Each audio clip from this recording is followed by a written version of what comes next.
Tumor teratoma berasal dari sel germ, yaitu sel induk yang seharusnya berkembang menjadi organ tertentu dalam janin.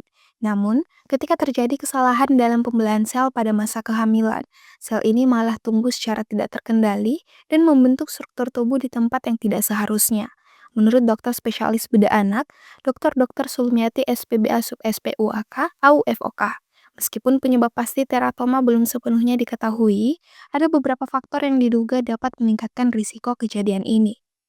Jadi etiologi atau penyebab pastinya sampai saat ini ya masih kelainan bawaan anak itu hampir keseluruhannya tidak ada etiologi yang sangat pasti. Jadi berupa hipotesa-hipotesa. Jadi kalau teratoma itu sendiri pasti itu suatu kelainan sejak dalam kandungan. Jadi berupa kalau dalam kelompok dia termasuk kalau dalam istilah medis germ cell tumor.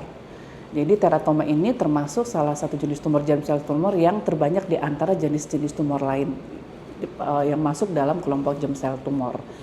Jadi dia ini sebenarnya mengandung 3 unsur dari endoderm, ektoderm. Jadi ya itulah makanya bisa ditemukan unsur gigi, tulang rawan, rambut, karena sebenarnya itu dia tuh banyak macamnya, tergantung di mana dia tumbuh tumornya. Jadi dia bisa dalam istilah bisa ekstragonadal atau intragonadal. Maksudnya apa? Jadi bisa di dalam tubuh, ya di dalam perut kah? Atau dia bisa di mana saja, bisa di mata. Faktor risiko lainnya adalah adanya riwayat genetik, gangguan hormonal, dan paparan zat-zat berbahaya selama kehamilan.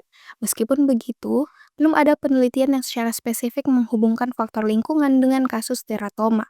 Untuk itu, pengawasan kehamilan secara teratur sangat diperlukan untuk mencegah kemungkinan terjadinya kelainan bawaan pada janin, termasuk tumor teratoma. Feni Septiani Samuel, Unhas TV.